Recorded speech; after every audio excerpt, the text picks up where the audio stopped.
Hello, hello, hello, bestie. Hello, hello, Hi, everyone. Today, hello. today we're going to be discussing staycations because not everyone has the time or the money to be leaving home and doing things, but also because when you are home, you need to really enjoy the time you're spending with yourself, with your friends, with your family. And there's a lot to do that we don't always take the time to do anymore. Everyone's on their telephone all the time or on their laptop all the time, or, we're all in our own little caves. And staycations are about stepping out of the cave, stepping out of work, stepping out of our normal everyday routine and finding fun things to do. So today, Connie and I have come up with a list of 10 different things just to give all of you ideas of what to do for your staycation. Would you Especially like if you to? have pets involved too. Sometimes, depending on the animal, it can be a little hard. It's Especially if hard there's even with medications, this, that, or their special needs animal. exactly. Like I have one cat, but if I want to go out of town, I really don't have anyone to watch him. So sometimes I've left overnight and come back as early as possible the next day. But in general, I have to always have someone come and watch him. And I'm always worried because he's so shy. He'll get sick and he'll get emotional and go crazy. But I've also watched many animal videos like on YouTube. And some of the people have parrots and monkeys and special animals that just cannot be left with other people easily. They'll have emotional problems. Exactly. But with I had well, there's I grew up with a lot of different kind of animals, and we knew who certain ones we could trust them with, and Yeah. especially with Pie Wacket with his medications. There's only one person. There's a couple people we trusted, but my aunt always wanted to take care of Pie Wacket. I know she loves him to death, and he was 33 years old when he passed. Whoa. Yeah, my little, charming little shit. Anyway, she every time we go out of town, she always stays. She always comes by with him, let him out a couple times a day, feeds them and everything else. But with Talon, she respects him and everything else. And, he could be a little ornery. The place I got him over at Pet Paradise in Willoughby, that's where my mom and dad got him from me.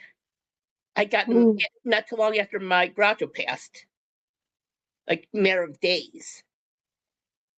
And Sally, the owner at the time, plus her one manager, Sharon, they always watched them for me. Could be like 3 to a week and a half, depending on what we're doing. Dropping them off the day before, and then they either take them at their place or let them stay at the shop too. All depends on what their schedules are. There's many options. Or like one of my kids has, I think, three dogs.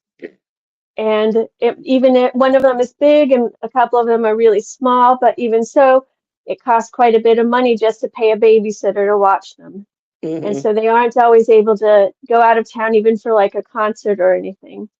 So here we go with our top 10 ideas for staycations. I'll let you do the first, Bestie. Mine is for mini vacations, like have movie night. You can go, yeah, everyone, depending on the weather, you can get the TV or we got some kind of projector. Go outside, have a fire pit or something like that, cook marshmallows or whatever, and watch them on the back of your Ugh. house or the garage. Oh man, that sounds fun. Make it a night of it. If you got Sit neighbors coming outside, over, more the merrier. make your s'mores, watch something awesome, pull up a blanket. Yeah, that sounds great. Unfortunately, I don't have a yard here, but if I did, that would be so magical to me. My first one I'm going to say is museumsforall.org. On museumsforall.org, it's a website that lists 1,600 different museums in every single one of the United States. And people who are low income, some of the museums are free to go to, or they are drastically reduced in price. Like I recently went to the California Academy of Sciences in the Golden Gate Park in San Francisco.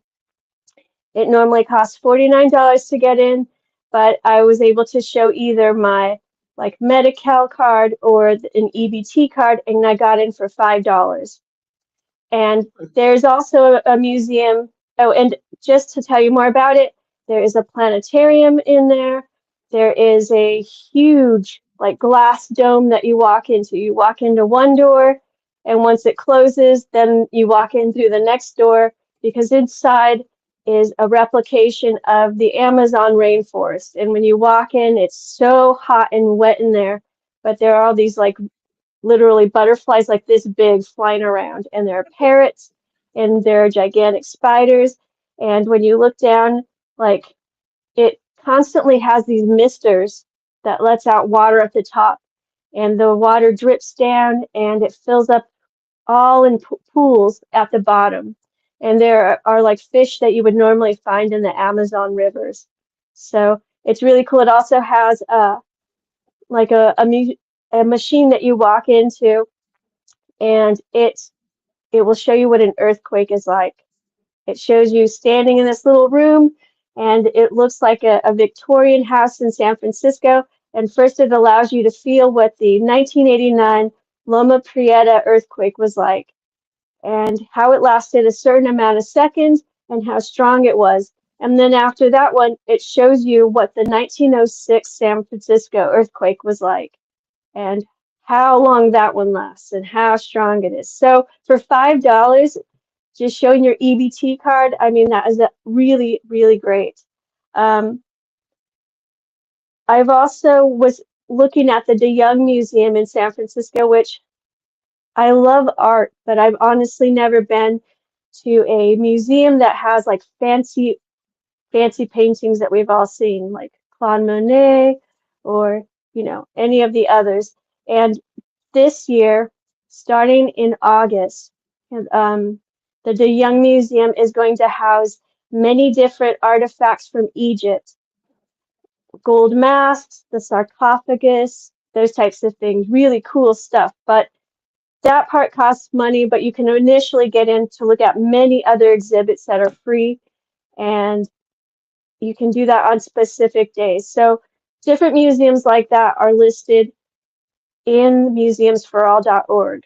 So I say go online, see what is locally available in your area. Some of those, they don't require that you have Medi-Cal or like your EBT card. Some offer different kinds of discounts, but it also gives you an idea of what's in your area so that you can phone them and find out, like, are kids allowed here? How much does it cost? How long does it take to get there? All that kind of stuff. But there's a lot to do in our local towns. Aside from this museum, one thing that my brother and I used to love was where we grew up, there was a Hershey chocolate factory. And we would take the local tour and we would go to the chocolate factory. And the best part was always at the end, they gave you a free chocolate bar. See, we got in Hershey, PA over here, you can go, it's actually a little town in Hershey, PA. Got all the, whatever you need to do there, spas, hotels, games. I've never been there, but I know a few people have, and they said they enjoyed it. And that sounds fun. fun. Or like our local zoos. I know some people are really against animals being in cages, but I've gone to the local zoo and I'm just amazed by it. If you're someone who doesn't get to go out to the country often, or you don't have money or the means to travel for whatever reasons, the zoo blew me away here in San Francisco. Here I live on one side of the park, And on the other side of the park is this zoo that's always been there since I've lived here, and I've never even bothered to check it out until last summer. And I remember seeing a Komodo dragon and being blown away by how massive it was and how you can feel the presence of the animals. You don't just see them, you feel them.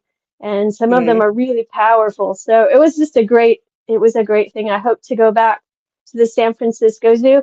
And I think it's also listed in the museums for all because on certain days I think there are discounts or free Mhm. days. Yeah, I know some zoos are built differently.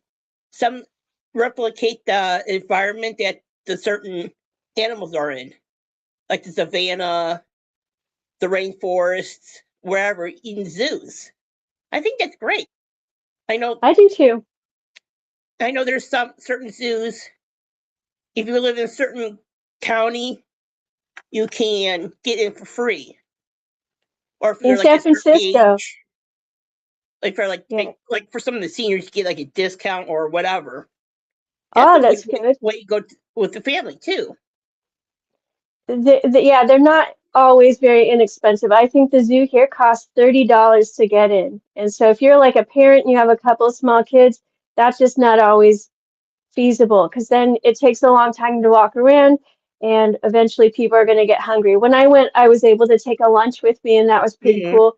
So I sat down there on a hot day and I watched all these what are they? Penguins Hmm. jumping into water and swimming, and they were having a great time, and it made me really happy to eat my sandwich there. But Yeah, that's the thing. um, That's the thing you have to call ahead to make sure if there are any kind of pavilions, they get you bring your own food in, especially if you have yep. like certain restrictions on your food, like with a diabetic or Oh, at this, that, or everything else. very true. And I would just say I'd probably be careful if I was someone who has a lot of allergies, traveling to see animals. If you have medications or whatever, I'd bring it. So I have a kid who has an EpiPen, and we're careful when she goes Yeah, places for sure. yeah, because I know with some of the stuff I have to watch what I eat, especially with the pork. Oh, yeah. And people are allergic to nuts, and Hmm. some of these animals get fed nuts. You probably wouldn't think of it, but some people could die. Hmm. If people So, don't realize it. Hold yeah. on, so here we got. It, Hi, John. Hey, John. Hello, Curtis. Hi, Cassie. Hi, Curtis and Cassie. Hi, everybody. I'm so Hale. glad you're here. Let's see here. And he's John is right about that with the little Hershey kisses. Oh, It's good to look it up, see how it looks and everything else. It's nicely done for what I've seen last time through the internet and all that happy stuff. yeah. Sadly, the Hershey factory was closed here, but I mean, it was fun when I was a kid for sure. Oh, I bet. And also, like I said, for if you got like a local pool, or even if your own, you have a pool party. Excellent. It's excellent You for sure. you got a grill, or people, your neighbors are joining in. Have them bring their own stuff over, or if you, or they could go run back and forth and do the cooking and bring it over that way too. Yeah, have your neighbors bring the hot dogs and hamburgers if you're supplying the pool. Yeah, everyone brings Everyone. something to eat for everybody. If you Yeah, supply of the pool, course. you have all the things to bring too. I was just being cheeky, but of course, a party with your neighbors or with your friends, if everyone's making a dish and everyone's contributing, it will cost almost nothing. It's more like it takes the energy just to get together and you can have some great times. My number Exactly. two is geocaching. On geocaching.com, if you don't know what geocaching is, it's basically treasure hunting. So what you'll use is either a GPS device or on certain phones you can download the app on geocaching.com and there's a free option there with easy caches to find, or else there's a $40 premium that you could pay. But basically, it will have maps on the app that will show you where different geocaches are in specific areas and in your area. And most people will leave a little box. The box itself is the cache. It's the treasure. It's what you're looking for. And inside of there, there's usually a notepad, a little tiny pencil or pen, and sometimes people leave toys or like something collectible. I remember one time finding a piece of gum in one, but I was surprised at how they're out in the open, and unless you know that they're there, you'd never even think to look for them. And they're really cool. When I went geocaching, we went to the Golden Gate Park. We were looking around for specific coordinates, and I remember walking over to this tree, and there's just a big hole. And my friend and I looked at each other, and I was like, "Oh my God, one of us has to stick our arm in there." And I was so scared because whatever lived in there was going to be big, but there was no spiders or anything. I remember putting my arm in and pulling it out and just being so happy to write my name on there. It's really fun. It's good for getting exercise. It's good for being outside. And it sharpens your skills for sure. So Definitely fun thing here. Let me see if I but can I bring this think, up. ah, Go ahead. I was going to say that one thing for sure though, if you go geocaching, if you decide to explore, I would maybe tell a family member which area you're going to be in. Try to go with somebody. I definitely don't think it's safe to always, like in the Golden Gate Park, to go walking around in there alone, because there are trails where there aren't anybody around, and there can always be people sleeping in the park or different things. And I know Right. some people want so bad to have an adventure and go treasure hunting that they'll go hiking in areas where they're not adequately dressed for the really hot weather. They didn't bring water, they didn't bring extra food. And it's important to think of all of those things if you're going to do this. This is true. I about scavenger hunting. You can do it in the Scavenger parks, hunting, throughout the exactly. wherever. You can make a game of it. Well, this is basically scavenger hunting. Yeah.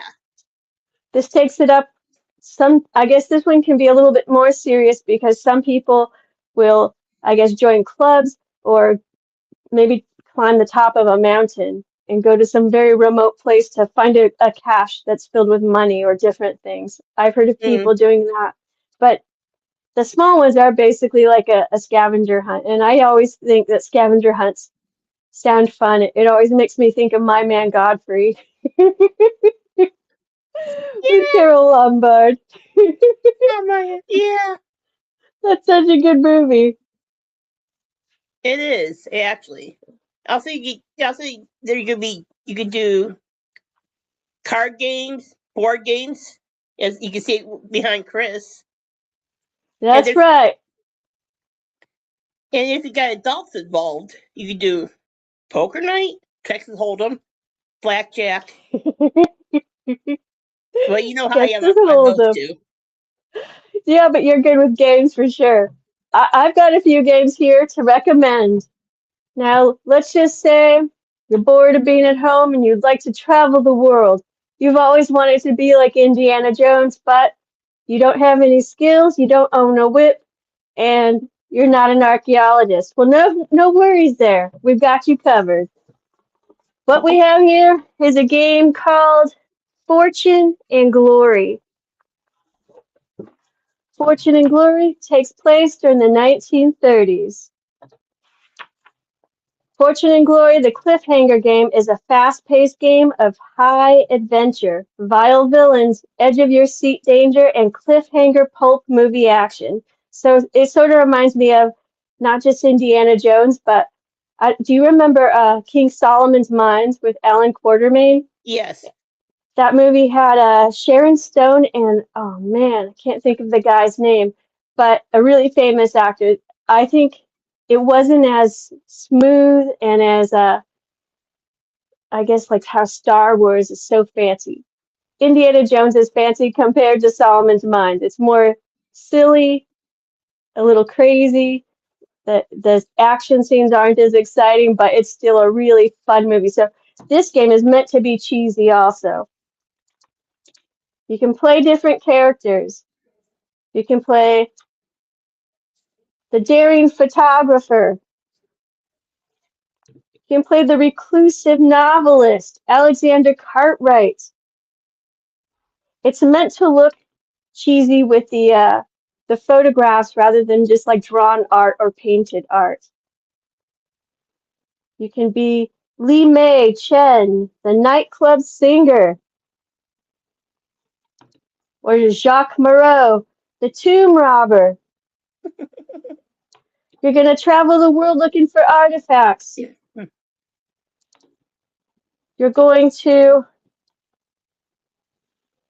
fight Nazis who are flying around in their Zeppelin, trying to get to the prize before you do. You're going to be beating up mobsters. You're going to be beating up people in the Amazon jungle. You're going to be searching for amulets, for masks, for old books with occult secrets. Scary.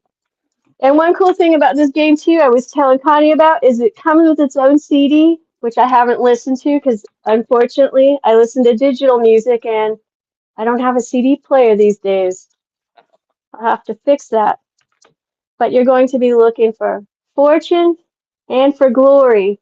And you're going to use fortune to win the game, and you're going to use glory to sell so that you can pay allies to join you on your search for the next artifact, or so you can buy better gear for your travels, or whatever else you need. But Fortune and Glory by Flying Frog Productions is my first recommendation. My second recommendation is Star Wars Outer Rim. In Star Wars Outer Rim, you and your friends take on the roles of bounty hunters, smugglers, and mercenaries, set out to make your mark on the galaxy.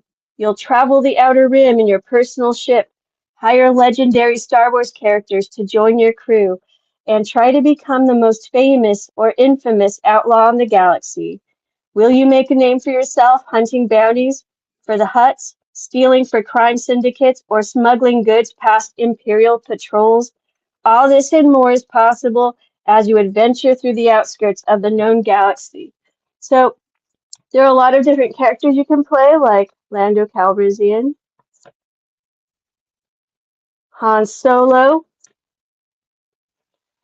Chewie.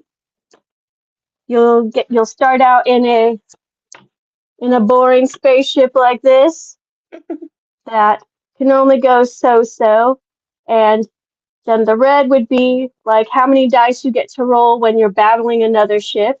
And this number down here, this is going to be your health. So if you get hit, it better not go past here or you are just out of luck, like Greedo. But eventually along the way, you smuggle things, you make friends with other factions, you can buy armor for your body for when you get into fights physically with other people, or you can eventually save up and spend 20,000 credits and end up with a Millennium Falcon. Woohoo! There you And just go. hope it works when you step on the hyperdrive button. But yes, board games for sure. And one thing about board games is in the past, you could always play board games against other people. Like Monopoly is definitely a race. Fortune and Glory, mostly a race, even though it has a cooperative, um, variant to it. But it's important to know who you're playing with. You have your kids and you don't want them fighting and going crazy. I say find cooperative games to play. There's so many. And like Fortune and Glory is an $80 game, but I recently purchased this off Amazon, no, off of Facebook Marketplace for $30. And it's like brand new. So, I mean, it's definitely worth it to look at used board games. definitely helps out a lot. Remember the Laugh Olympics? No, Back in the cartoon Laugh Olympics? I never saw it. Oh man, I'm dating myself on this one. It's a bunch of different characters. You would know if you saw it. It's like, here, let me see if I can yank this up. It is fun. Well, the basis of the Laugh Olympics is you got a bunch of different characters that are in teams. It's their version of the Olympics, what we do, but it's sillier. Let's see here. Let's see.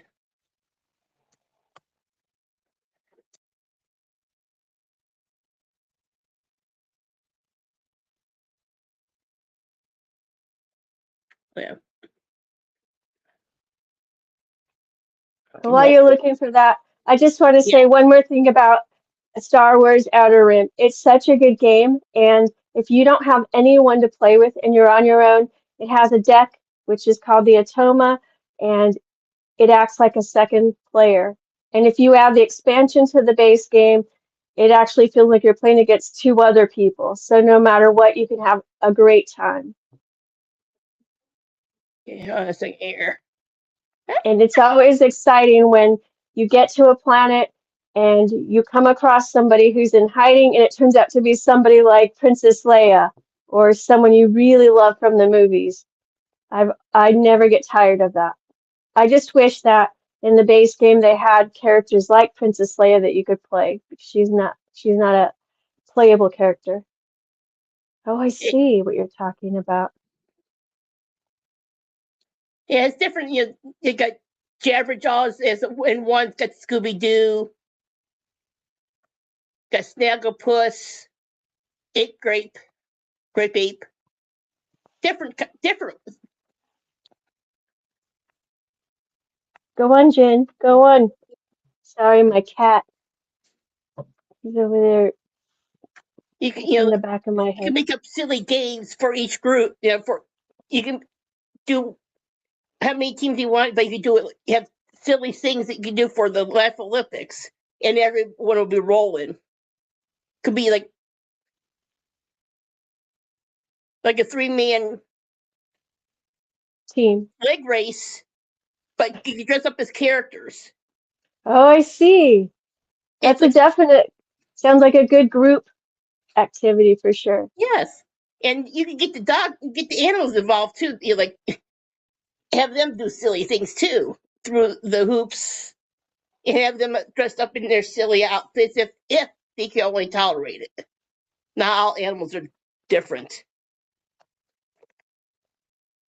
I think along the lines with the board games, another suggestion I have for a staycation is a murder mystery dinner party. There are specific board games on Amazon and many other websites for murder mystery dinner parties. And how that differs from just playing like a mystery game is they usually come with invitations. They usually come with recipes for like a full course dinner. They'll come with all these character cards where you hand out the character cards, which gives them their secrets and the things that they are not to reveal until specific points in the night.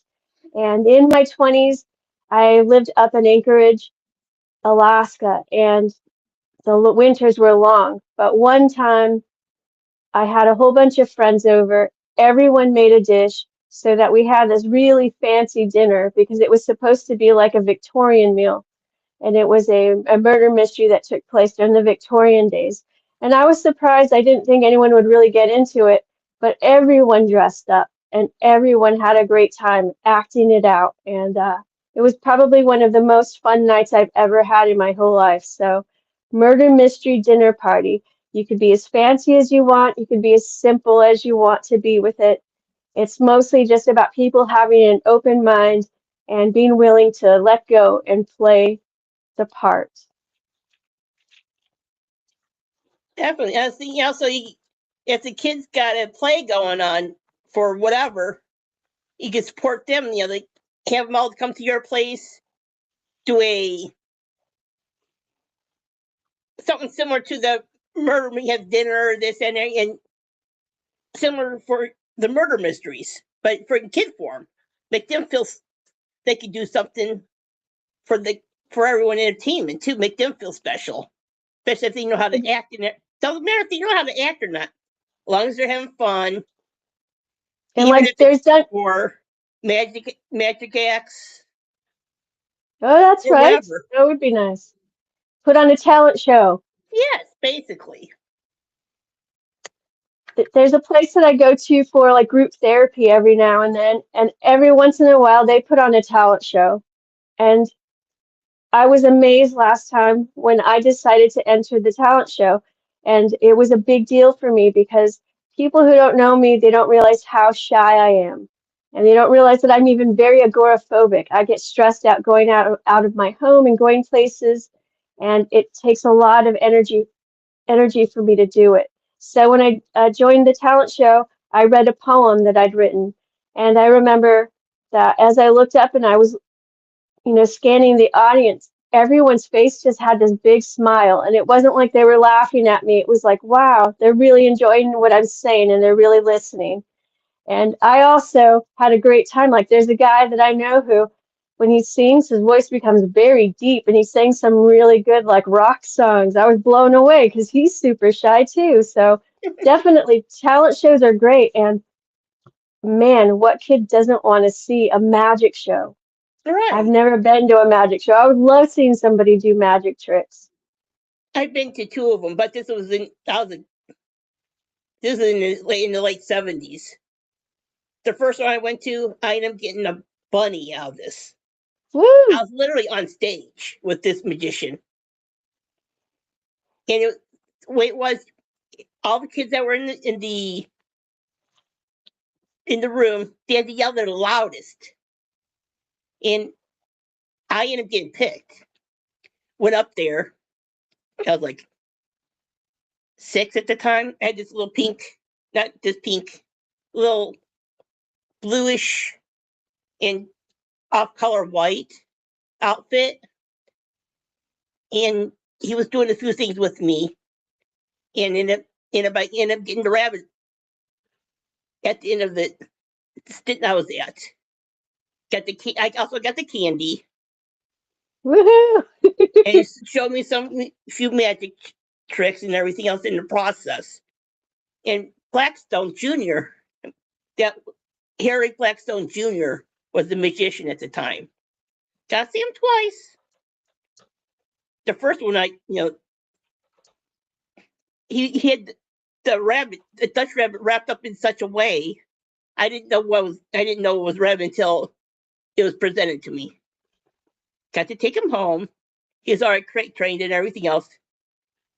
That little What was his purple was name? hysterical. I named him Blackstone. You named That's him the what? magician. Oh, I was going to name him cute. something else, but I decided to go with Blackstone because that's who I got him from. That's definitely an awesome story. I would love to see a magician. I was looking out on the website for this Winchester Mystery House because this time of year I really wanted to go. They have a haunted house night like around October, and it's basically set up like the other haunted houses that you can walk through, only it's in Mm, a real haunted house. The only reason I don't go is because I don't have a car, and if I go there, I either have to stay the night there or find someone to go with me so we can come travel home at night together. okay. Um, but I've been wanting to go there because right now they're having some kind of magician go there who's just like an illusionist doing some really cool tricks. Mm-hmm. And I've just never seen one. So that's on my list. I'm glad you reminded me about magicians. It sounds like so much fun. That's cool. That's good. You're welcome. Thank you. So my next one is go to the opera. Most opera houses offer discounted tickets. You can call Mm-hmm. or email your nearby opera house or their box office and ask about discounts. Put yourself on their email list and they'll contact you when there are like tickets that are maybe being sold for that night's performance. I didn't know that there is a website called Opera for the Bay. It offers $10 tickets to San Francisco Bay Area residents to one performance for individuals who haven't purchased opera tickets in the past 3 years. Well, if I would have known that, I would have held out for a $10 ticket, but I'm still glad that I paid the money that I did and was able to go this year to see the Barber of Seville, because San Francisco's War Memorial Opera House is one of the most beautiful in the world. And the stage presence and the production was so fancy and just gorgeous. And I feel like the fine arts, most people don't have that much money to be spending on them in general. And they're so important to keep. One, make sure that we have arts to show to our children and to our grandchildren and to all the people that live in our city with us.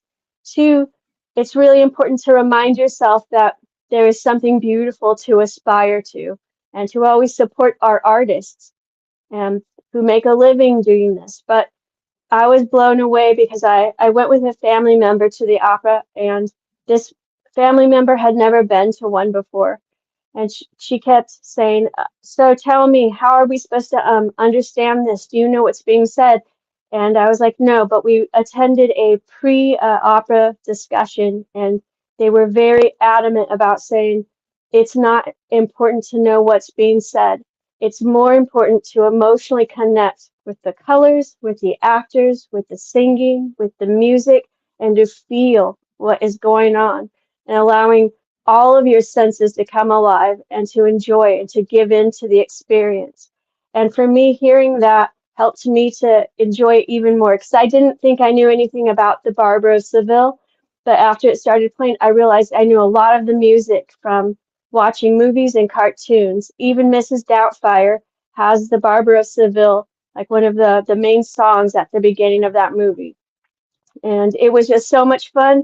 And even now, when I think about it, my heart feels so full because the opera ended with like explosions and things falling from the sky and people singing and dancing and people being in love and, running off to get married. And I was like, wow, it was over the top. Wow. This just all the production. So go to the opera, look into it, see if you can get inexpensive tickets, or if not the opera, I mean, something that's coming by, like in a different city that's close by, where the Winchester Mystery House is in San Jose, is Star Wars, the Return of the Jedi. It's going to be played with the symphony playing to it. And man, if I had money, I would go to that.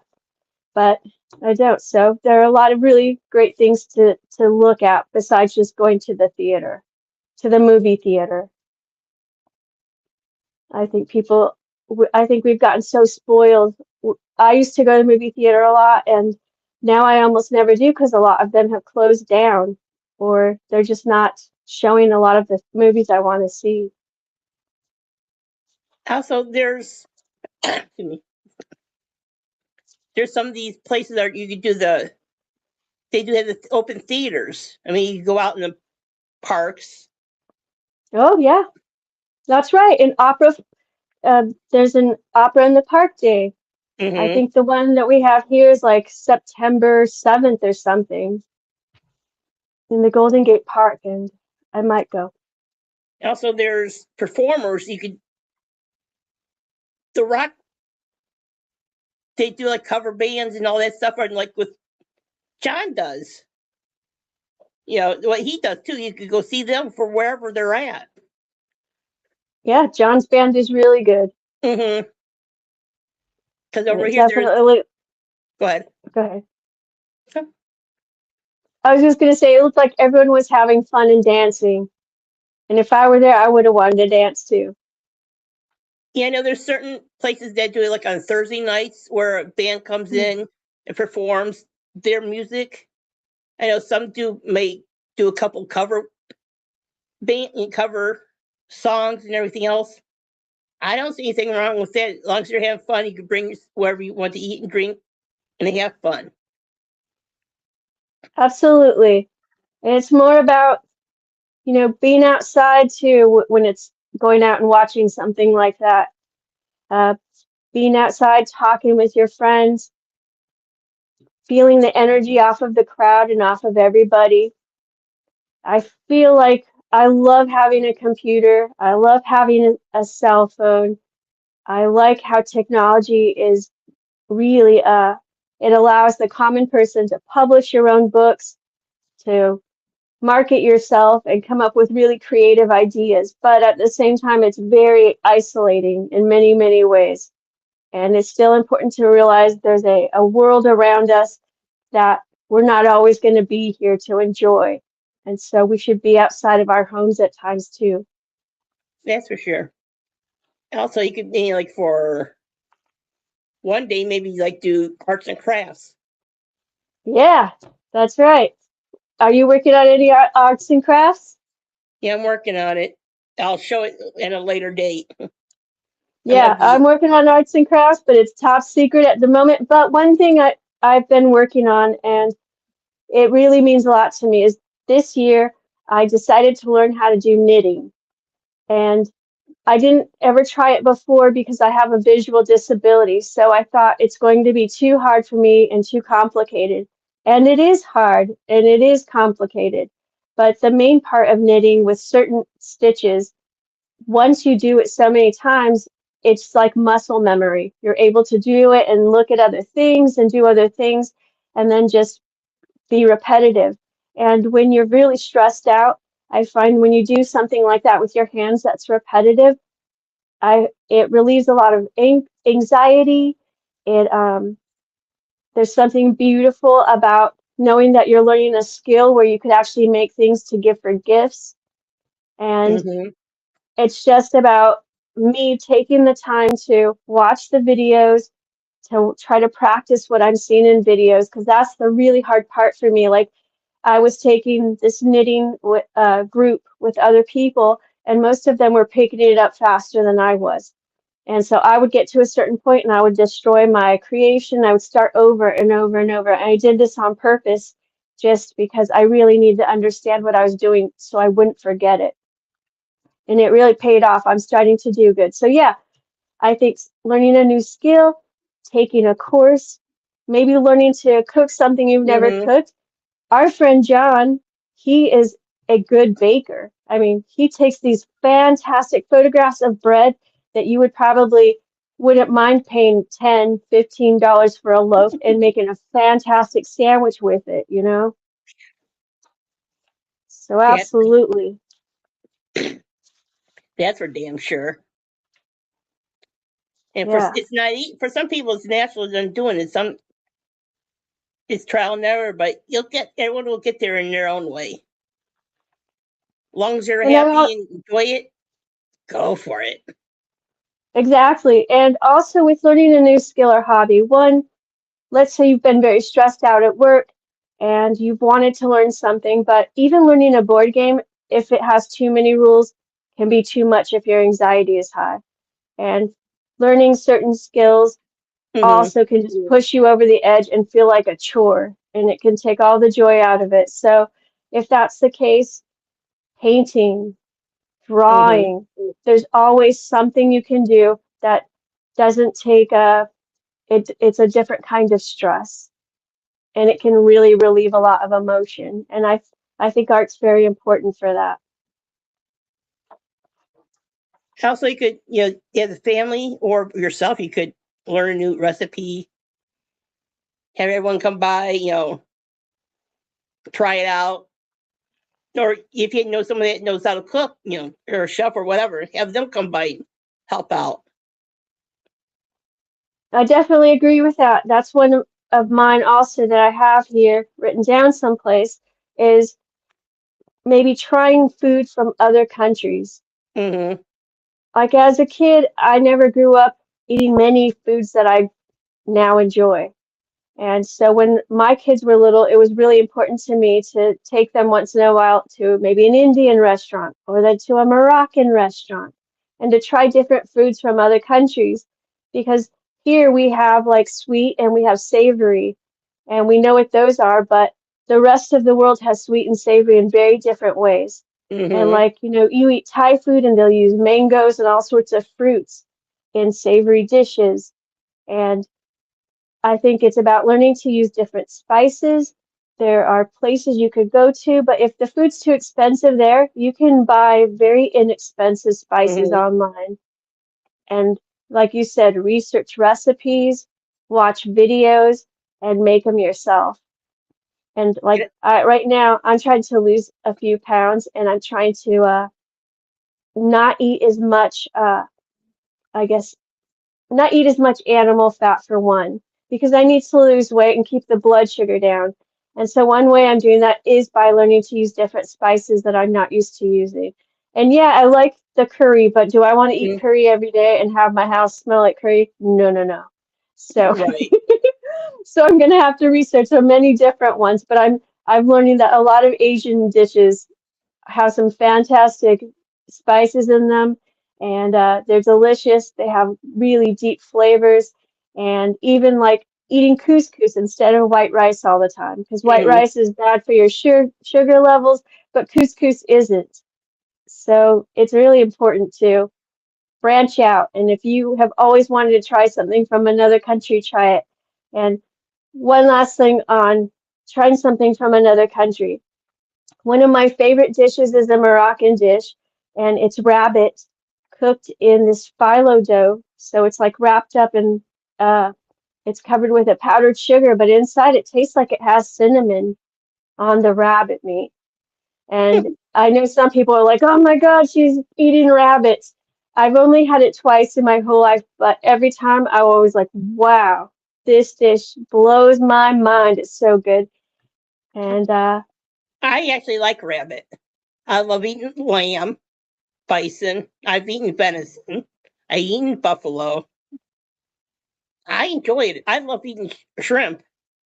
A lot of seafood. The only things I won't eat is the puffer, anchovies, or sardines. the puffer. Oh, hell no. I know. That's hilarious. Yeah, don't even try to think about sneaking an anchovy onto my pizza. It's never gonna happen. I will smell that thing. I will not want it there. I have a few ways of stuffing it where the sun don't shine. If I I found out it's like there. I've been surprised at how many people I know really like anchovies on pizza, but so I don't want to blow it for them. Enjoy your anchovies, just I can't put those on mine. I don't I like them. agreed. And along with the food, I wanted to say that last year, for the first time, I tried South Indian dishes, and it has a very different taste from North Indian food. When you go out for Indian food, it's almost always North Indian food that most of the restaurants, you know, that most people know about. And so South Indian food, it was just so complex. Like every spoonful, I would taste it really slowly and I would do it over and over because I couldn't figure out what all the tastes were, but it was so beautiful and so eye-opening. And it really made me realize I haven't eaten Indian food for a long time. And so what I'm trying to do now is, like I said, Mm. lose a few pounds by branching out and not just having sweet and savory when it comes to American cuisine, but trying cuisine from other places. And along with the cuisine, we could also branch into like doing a coffee tasting and pairing. I don't know about you, like coffee is one of Connie's favorite things. She drinks a whole pot, enough for both of us. Yeah. And I can still fall asleep still. Oh, With I it not drink even 1 cup 10 a day. I'm out. Well, for many years I worked at Starbucks, and I always enjoyed when we would get to try the new coffees. And all I can say is that people, like a long time ago, I remember coming to San Francisco and going to a Starbucks or going to different cafes and just really loving the atmosphere, feeling special that I could just buy a really expensive cup of coffee once in a while. Because where I grew up, you Hmm. drank like Folgers out of a can, or it was a lot simpler. There weren't mochas, there weren't espressos, and all that kind of thing.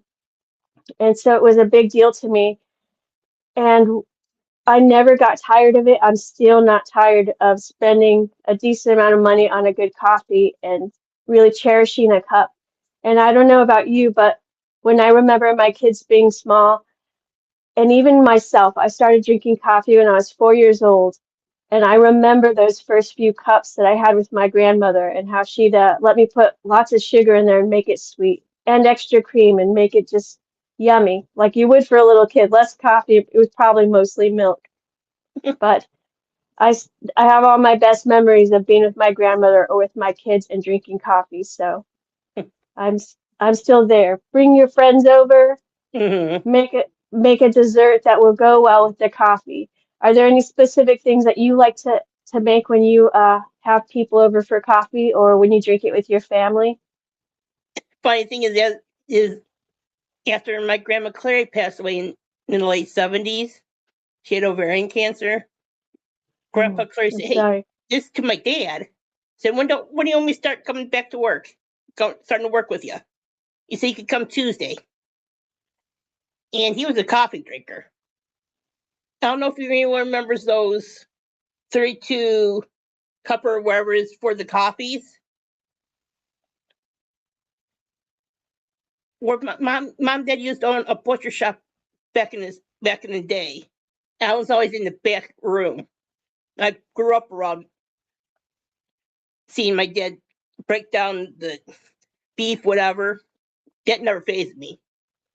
When Grandpa came along, it went from one of those 32 cuppers to two of them in an old day. Grandpa and I was drinking it all. Whoa.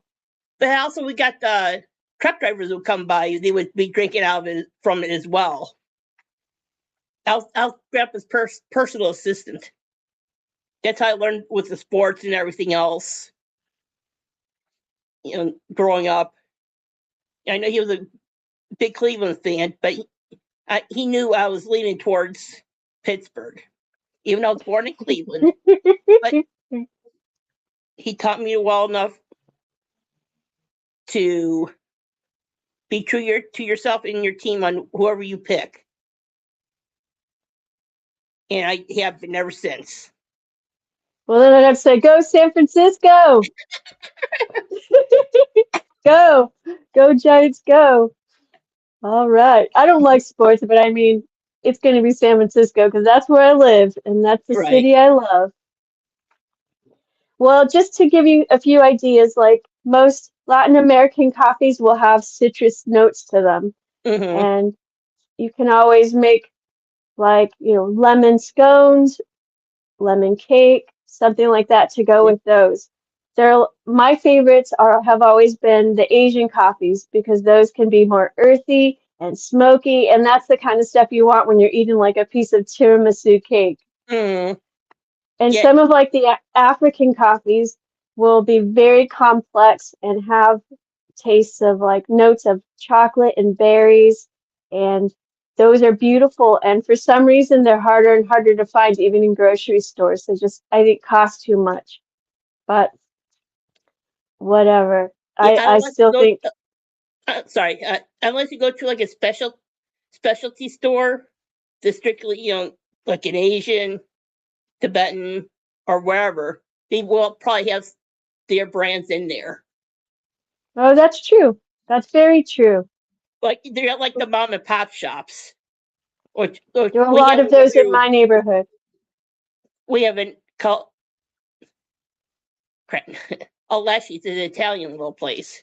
They do have a couple of Oh, different coffees there, but it's authentic Italian. They got with the tiramisu, not too often with the tiramisu. They got the Calabrese breads. It's a round bread. Got that. Got the klatschkis, the cannolis, mm-hmm. and some of these specialty like the pecorino, Parmesan, Reggiano. I mean, they got. I mean, they're actually the real wheels. Everything. It's I it, remember good. many years ago, I spoke to somebody who went to Italy, and I was just like amazed at the stories they had to tell. And I said, what is your favorite thing about Italy? What is the one thing you would tell me or anybody that they must do if they go to Italy. And this person said, on a hot summer night, go out and get yourself a gelato. Mm-hmm. So sometimes it's a strong coffee, sometimes it's a gelato, but it's not always like all the touristy stuff. It's not party all night, go out like that. It's usually something very simple that Mm-hmm. meant a lot to them. And so I think coffee falls on that line too. And we could also make it special for ourselves and for people we love. All right, what do you have Exactly. next?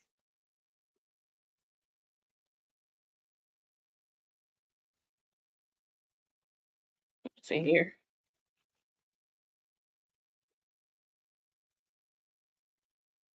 You want Yeah, me to there's a go? lot. You can do a lot of research on a lot of different things on what you want to do. It's all out there. And what you like where I'm at, even historical places. Because where I'm at, I'm a couple of cities away from the Garfield house. I don't think I Or know the anything President about the Garfield. Garfield. President Garfield's home in Oh, I Menor. see. And you go through there, look throughout the grounds. I know there's a price tag on it for, I think it's free for right now. You go through the house, the whole 9 yards. Every October in the one building, they, for the whole month of October on Friday, a couple of days, his name is, hey Ma, come here please. He does Edgar Allan Poe. Your mom's probably gonna choke you. Don't even bring me into this. No, who who did, who does the Poe? Oh crap! You know what? Let me look. Now I'm drawing a blank. We've seen him several times. He has a little bit of a channel for him on there. Oh shit! But you're right. You just So have to. we'd say local historical places to visit for sure. Yes. We, like in California, there are a lot of places. Here in San Francisco, there are a lot of places. There are like buildings that underneath there are ships that are in the ground still there. Mm-hmm. And one of the things I was going to mention like later on is like haunted places. We were Mm-hmm. Connie and I were talking about cryptids. One thing you could do is search for cryptids, and one thing, and also go ghost hunting. And so one thing I did yesterday was I downloaded this app on my phone called Ghost Science M3. And many years ago in 2009, I had an app on my phone or just something on my phone. I don't know if it was an app because my phone was a lot simpler back then. I had it on an iPad or something. It was called Ghost Radar. And basically it had a series of circles, like a small one and then a medium one and a bigger one and a bigger one. And you're basically in the center. And you sit there and you wait for the little bloop, bloop, and it'll look like things are getting closer to you. And it'll start spewing out words and you think, oh my God, there's ghosts here, and you feel your hair stand up. Well, that was fun and that was cute. So if you ever wanted to go ghost hunting and scare the kids, I would use the ghost radar because it's not real, but you don't have to tell them it's not real. But Right. there is one, the Ghost Science M3. This one is legit. Like it has 16 to 19 different tools that you can use on your phone. It has one where you can scan an area and it will like basically make a matrix of everything around you. And this way you could see like the changes in shadows. And this way you could see it has one that it will turn any kind of energy walking around into like a stick figure. So you could see where it is. It has the the EMF to for the changes in the electrical current when that shifts. It has recorders for your voice, but it has multiple recorders for your voice. And so yesterday, visiting historical places, I've decided I'm going to take the Ghost Radar, not the Ghost Radar, the Ghost Science M3, and I am going to walk down to the old Sutro Baths. Here in San Francisco, there were the Sutro Baths, which basically would house like thousands of people in there to swim. It had several swimming pools, and they're right next to Ocean Beach. And they have these large vents at the bottom that would allow the ocean currents to come in and fill up the pools. And the place was really, really popular, but it eventually was burned down by an arsonist.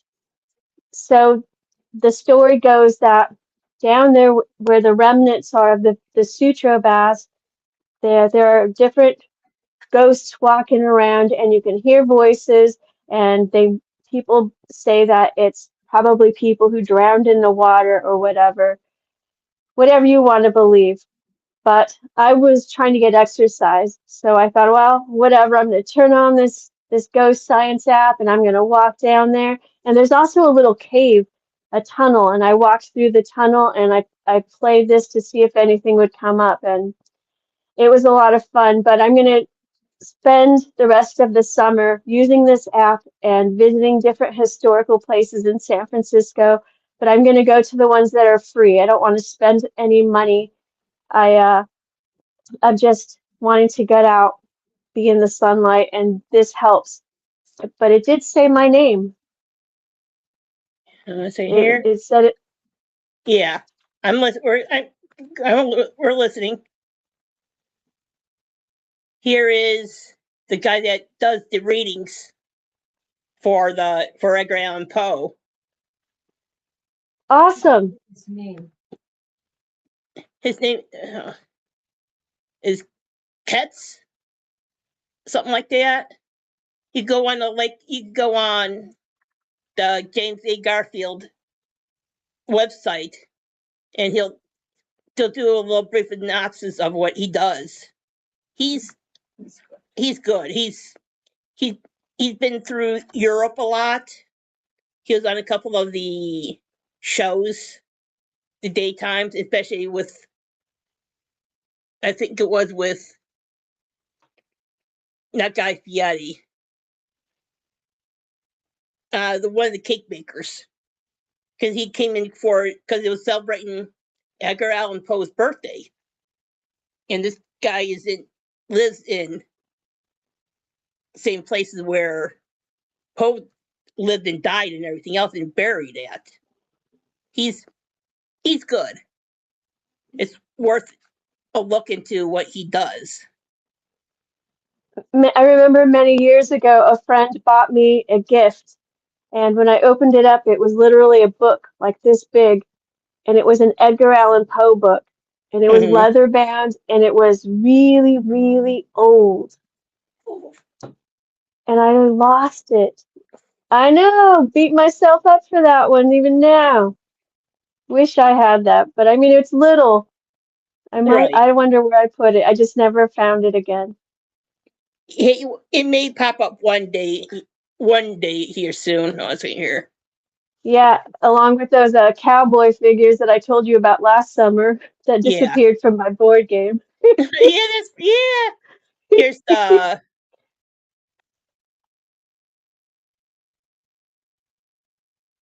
Here's the house. The Yeah, well, James Garfield house.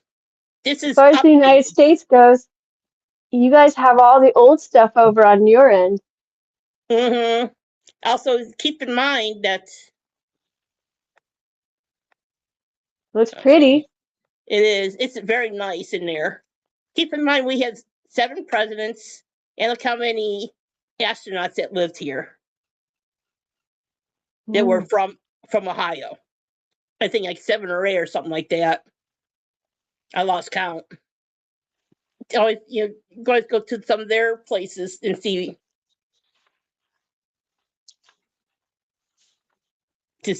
their places and everything else. Also got Lake Erie Cemetery. You go through there and see all the headstones. Captain America had the fight scene was at the this was towards the back of the cemetery on the bridge there.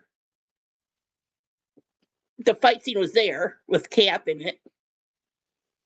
There's a lot of there's a lot of historical people in there, like shit, Elliot Ness, and some of the big time mobsters, actors, actresses that are buried there.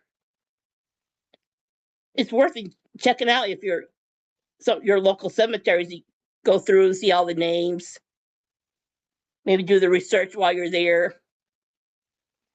Yeah, there's a huge military cemetery here in San Francisco in the Presidio that I've always wanted to visit.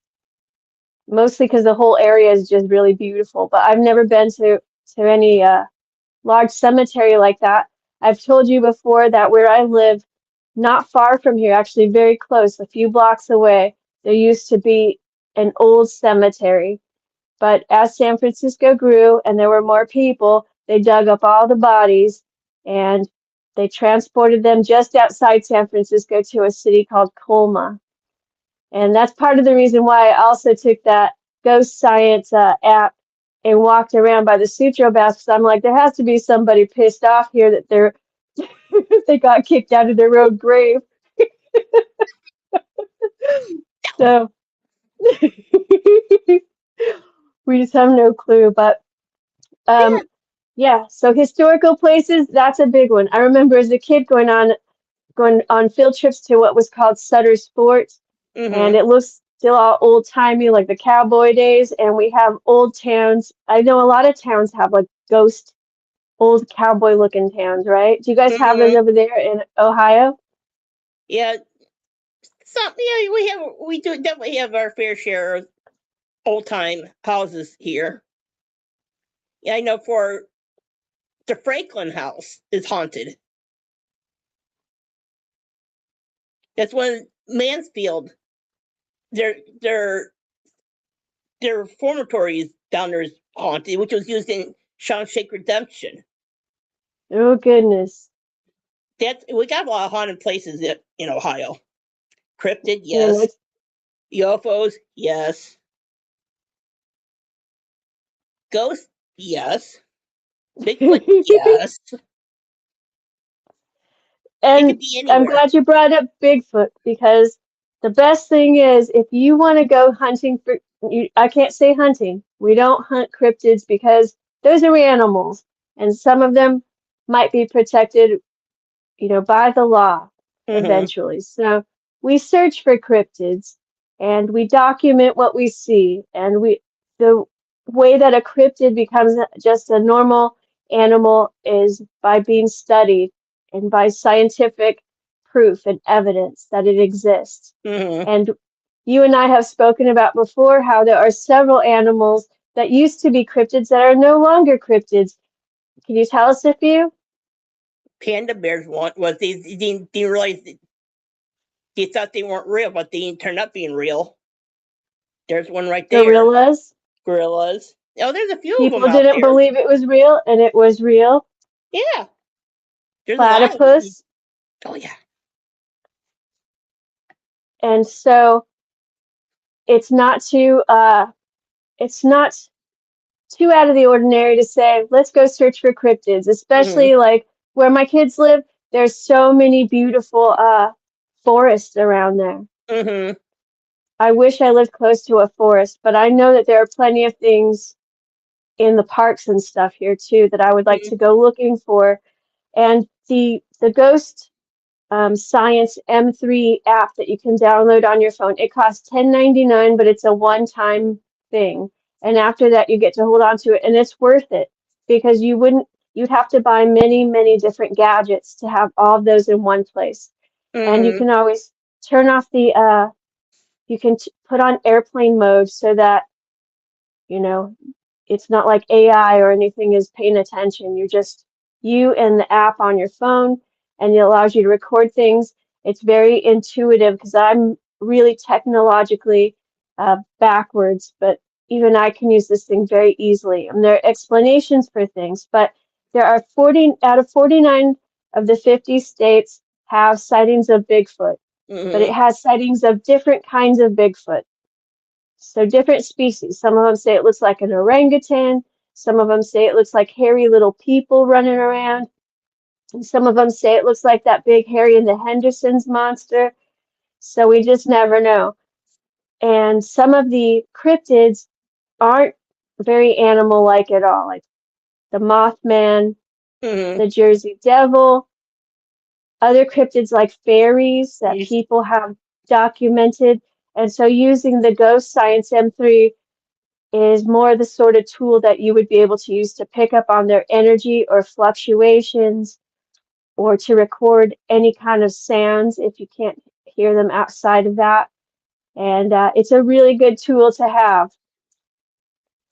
But also, if you want to look for Bigfoot, because it's in 49 of Mm-hmm. the states in the United States, there is a website called BF, as in Frank, RO.net. It's the Bigfoot Field Research Organization, and it's one of the best websites I've found for understanding Bigfoot, but in general, looking for a cryptid because it tells you what kind of equipment you need to look for Bigfoot. It tells you when you're out in the field, how you should behave, what you should carry on your person, what Mm-hmm. you're looking for, what you want to document, and it explains a lot. And it also has resources of who to contact if you think you've found evidence and just different things you should know about Bigfoot. So Mm-hmm. it's just a great way to fall in love with nature. Oh, that's true. And also, if you know a tracker or someone that from the one of the tribes that you trust, they can always help you out as well.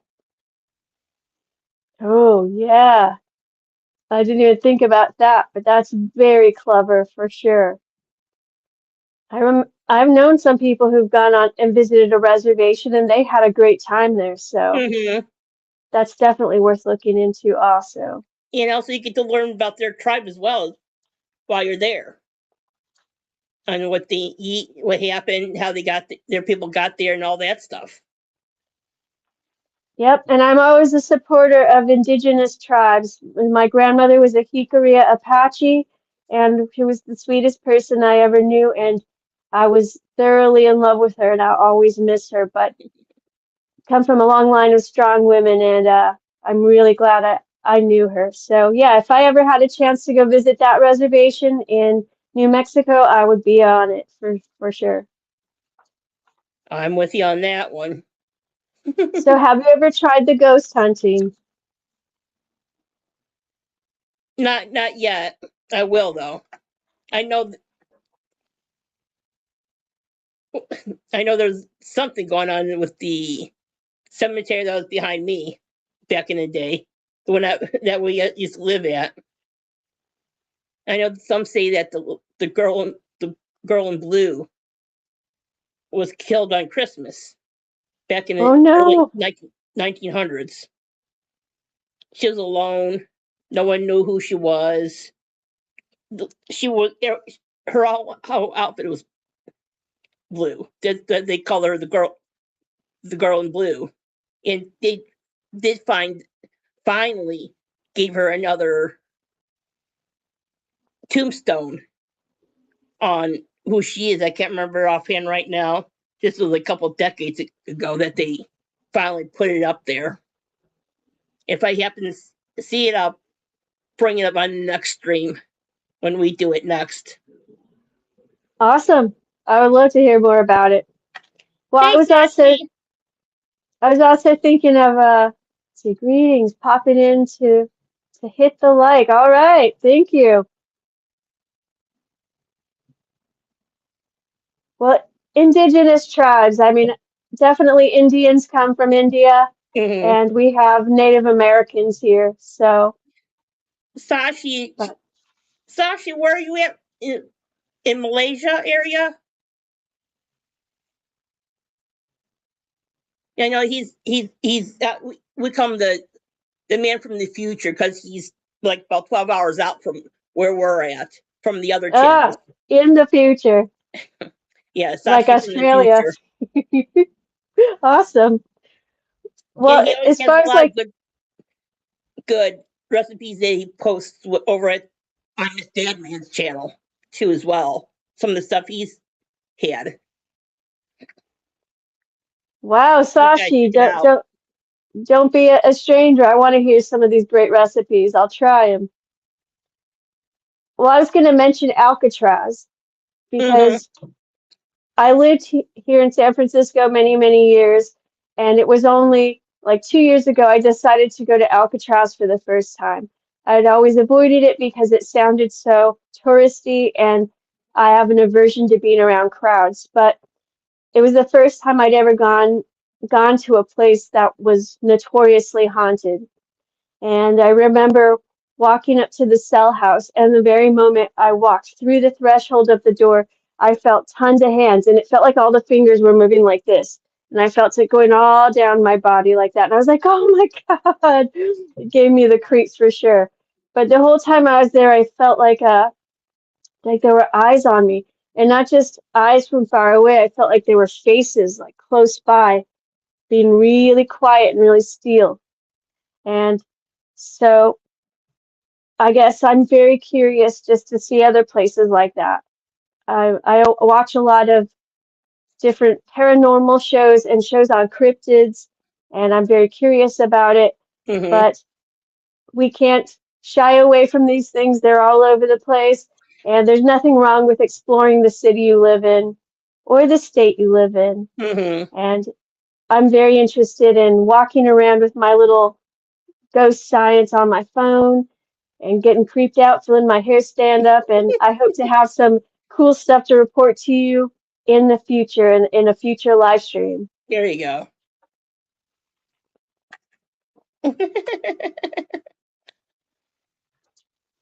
Thank you for I also, go ahead. thank you, Sashi, for letting us know where you're at. I remember you seeing it a lot ages ago on the Dad Man's channel. Yeah, man. Sorry, someone's sending messages. I was going to say, pack a lunch, pack a thermos, take a picnic someplace, go eat it in a nearby park, go eat it at the beach, go eat it at a pond where you see ducks swimming with their babies in there. It's good to be outside. I think it's good for our health. It's good for our mind to be just out there with nature. It's very healing. And, as a kid, I was an avid reader. One book after another. I read tons and tons of books. And I always liked how, movies like based off the E.M. Forster books, like A Room with a View or Howard's End. Those people always made it sound so quaint in those stories. Sitting, walking through the rain, sitting in the park, reading a book, writing poetry outside. It always sounded so romantic. But I mean, here I live by this gorgeous beach, and how often do I actually walk to the beach? Or how often do I walk down to the Mm-hmm. water? Almost never. And so I think I'm going to invest and buy maybe just a decent thermos and start filling it up with some hot chocolate in the winter and go sit out there on the beach. You know what I mean? Right. Maybe I should send you the butterscotch moonshine for that. Woohoo! My favorite. Or drink it with me. There you All go. right.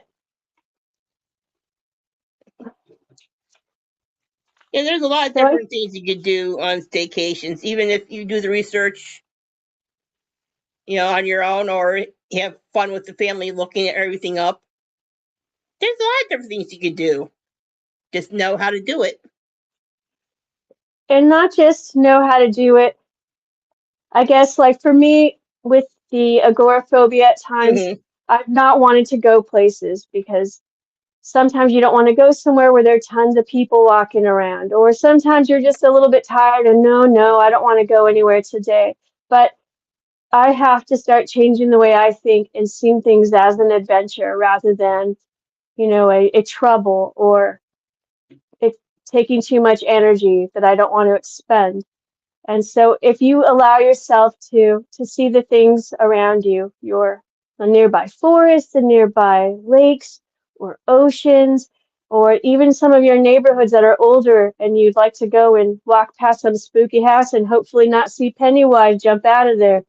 I mean, we have to start feeling adventurous, and we have to give ourselves the permission to be happy and to try new things and to be excited about it. And that's what Connie and I are trying to do with you today, is remind you of very simple things Mm-hmm. already around you that you know about, that you can connect with, and maybe bring the kids along for. Not a lot of the things we mentioned don't cost any money at all, or Hi, very little. Dino. Hello, Sir Hey, Sean. Dino. And Sir Sean, too. Hello, Sean. Hello, everyone. Hello, hello. Yeah, just know what you can do. Even if you have to go outside your comfort zone a little bit. Everyone has their own shtick on what they want to do and all that happy stuff. Exactly. Well, that's all we have for you guys today. We try to keep it to about an hour, so uh, we can get back to other things and experiencing stuff in the real world. But do you want to tell them about an upcoming show we have in That's August? in that's in September. No, it's in August. Oh, Chris. Yeah, Chris Chrisman. Yeah, we're doing interviewing him on for all three of his books and see if he got anything else coming up and all that happy stuff. They'll If you be like they'll be magic, here. if you like magic, if you like science fiction, and if you just want to be wowed, please be here. Pay attention Mm-hmm. to Connie's channel, and we're going to be interviewing Chris Chrisman and reviewing his wonderful books. And we look forward to having each of you here. Before we go, though, I'd like to say, please consider supporting the channel. Connie puts out a tremendous amount of energy. You can join her Discord channel. What is the name of your Discord channel? Fluff Chick. Hold on a second here. Let me get up here real quickly. On her Discord channel, there's often a link posted for Connie's Cosme channel. Every Wednesday is comedy. There's a comedy movie night from 8 p.m. Eastern onwards. And lately it's been British comedies. So we've watched Ab Fab. We've been watching You've Been Served. We've been watching some great stuff. And then on Fridays, it's always a horror movie. And Connie never ever asks for anything in return, but she's really in need of buying some new equipment so she can work on these live streams. And so maybe it's easier even to host movie nights on Wednesdays and Fridays. So I know she also has a Cash App. What is the name for your Cash App? Or they can find it here on Fluff Chick 11's channel if Yeah, they look in the about on your channel. But yeah. what is? For Go Discord, ahead it's with. just Fluff Chick 11 for Discord. Yes, I'll put it all in the description later. Also, the Guy Cash App, Amazon wish list. Doing up a Patreon for both channels. It's going to be all lumped into one. This that way, would be great. don't worry about making two separate ones. Just use them for both. Makes it easier for me. That's what I do with the Discord. Makes it easier instead of going hopping back and forth between both of them. Just lump them all together and go from there. All right, so please support Fluff Chick 11, Fluff Chick Productions, and thank you for coming here today. We hope that each of you will find things to do for your own staycations. I hope that you're going to invest in some awesome board games, which you can Mm-hmm. find used online, and make a huge bowl of popcorn, get the sodas going or some tea, whatever suits you, and get together with your friends, with your family, and be out in the world enjoying yourself, because this is the one life we live, and it has to be the very best we can make it. So thank you, everybody. Good night. Night.